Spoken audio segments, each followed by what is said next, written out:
Hi everyone, and welcome back to Occupational Odyssey. My name is Kayla, and I am an aspiring occupational therapy practitioner currently working in a non-for-profit school in Ithaca, New York. So I just wanted to talk about my work in the Ithaca community and something that might surprise you, rough play. So let's get into it. Rough play can look like playful wrestling. It can look like rolling around on the floor, climbing, chasing, or crashing into pillows. And it is always done in a safe and supervised way. What many people don't realize is that rough play can actually be really good for a child's development. And I'm just gonna go into explaining a little bit of this. And so before I get into that, I just want to explain that from 7:30 a.m. to 5 p.m. every day, I am working with children. I am helping them with their toileting. I am playing with them. We are addressing preschool skills, preparatory kindergarten skills. We're practicing sitting down at tables. We're working on eating and feeding. So I am getting a lot of intimate and very structured time with these children. And I have learned that rough play and free play is very important in their schedule. So why rough play matters, especially in a school environment. Children are able to use play to learn about themselves, their bodies, and the world around them. Rough play in particular gives children opportunities to build body awareness, for them to be able to gain deep pressure and movement and resistance through their senses. They're able to practice self-regulation through rough play. Rough play allows for the child to stop, for them to slow down, and for them to respect and understand boundaries that is within themselves. Children are also able to strengthen their social skills. They're able to practice turn taking. They're able to practice problem solving and also reading other people's cues. My favorite example of this is something like a obstacle course. The children will get in a single file line up and practice taking turns. They understand that they have to finish the course in order for their friends to go through. They understand that they have to wait one person on each obstacle at a time. They understand that it is a cyclical process. So you start at the beginning of the obstacle course, you finish at the end, and then you're allowed to come back to the beginning and start again. And so those social skills are something that children are able to pick up on easily and in a very structured environment. So the other skill that children are able to practice when participating in rough play would be developmental motor skills. So things like balance, coordination, and strengthening their proximal and distal muscles. So I wanted to talk about what group of children rough play is good for, because there are certain populations that benefit from rough play, and then also there's some certain populations that may not benefit from rough play as much. And so also it depends on the child and their sensitivity to their proprioceptive input that they're receiving, and just what the child's threshold is at. So you may have a child that you're able to throw onto a crash pad, and then you might have a child that you might have to place onto a crash pad. Both are examples of rough play. Both are using the materials that are safe and supportive of rough play. And also it just might look different with different children.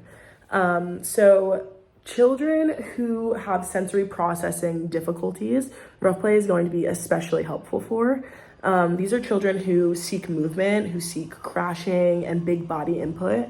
Rough play provides this in a safe way and allows them to meet those needs in a school environment, especially. That's the key to that. They're able to get that input that they need in a appropriate environment. So children who have ADHD, rough play allows them to kind of outlet their high energy and helps them with their attention afterward by kind of resetting the body. So if you think of children, or if you think of yourself or children even, maybe working a lot, doing assignments or table activities, and then going on a walk or a run or climbing. It just kind of resets and refreshes your central nervous system. Children on the autism spectrum, rough play can support their sensory regulation and also help build connections with their peer in a fun and structured way. Like I said, that thing with obstacle courses and waiting for turn taking, practicing finishing and ending, watching children, so people children who have issues with praxis, watching children do the thing that they're about to do might help and may assist them in motor planning. And so children who have motor delays, on that note, or have low muscle tone, things like crawling over cushions can be helpful. Things like pushing against a pier can help build strength and also stability in, like I said, a fun and structured way. So those are just a few diagnoses that rough play works with and works well with, and something to consider if you have a child or a student or you're caregiving for someone who has ADHD or is on the spectrum, autism spectrum, or is experiencing motor delays. So rough play, excuse me about my cat. So rough play will look different depending on the age. So I've worked in early intervention in the school that I work at.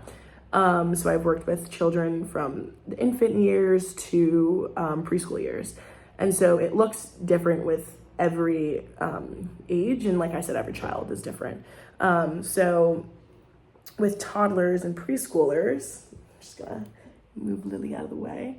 They're gonna have to learn about setting boundaries. And they also start understanding about their body and space. So an example of this would be like in a toddler classroom, I had a couple students who like to throw things. So they would throw blocks or dolls or like play food. And so me and the teacher got together and we discussed what's one way we can support this, because if you think about the behavior, it could be communication. So what's this way we can support this communication of them feeling the need to throw and want their bodies wanting to throw, but teaching that in a classroom setting, materials aren't thrown and objects that may cause harm aren't thrown. So what we did is we implemented like pillows, like little pillows, bean bags is the word I'm looking for. And we allowed them to throw them at the windows, and that worked out great. And so things like rolling on mats is good for those children, things like climbing, so rock walls are always awesome, or just like gentle chasing games, which you can never go wrong with that.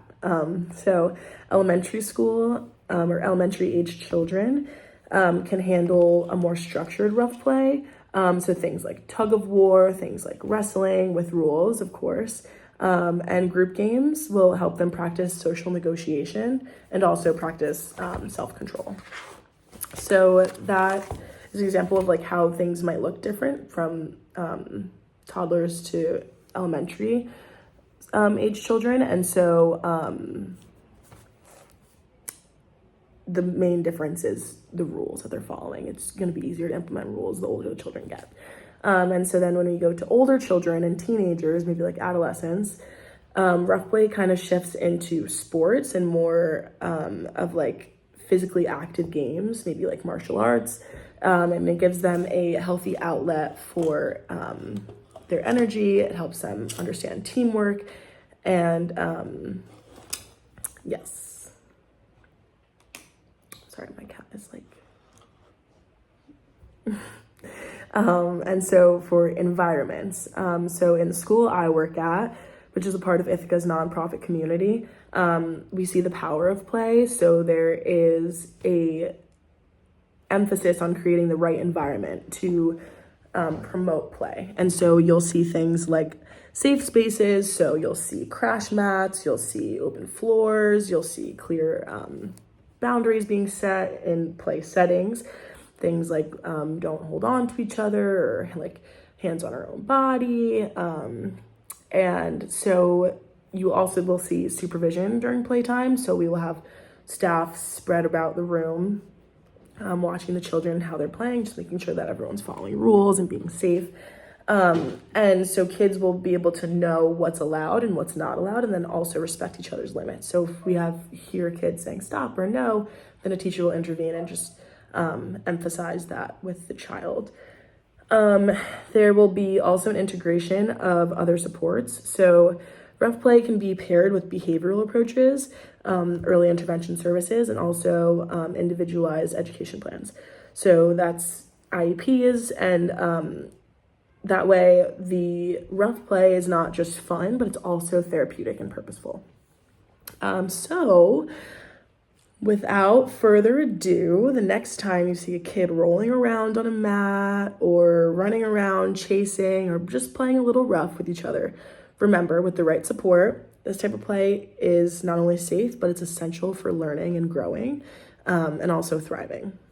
So if you are a parent, if you are a caregiver, if you are a teacher of any kind, and you want to know more about rough play, you can reach out to your local early intervention services or any occupational therapy practitioners just to gain some support. So thank you for watching, and remember that play is a child's work.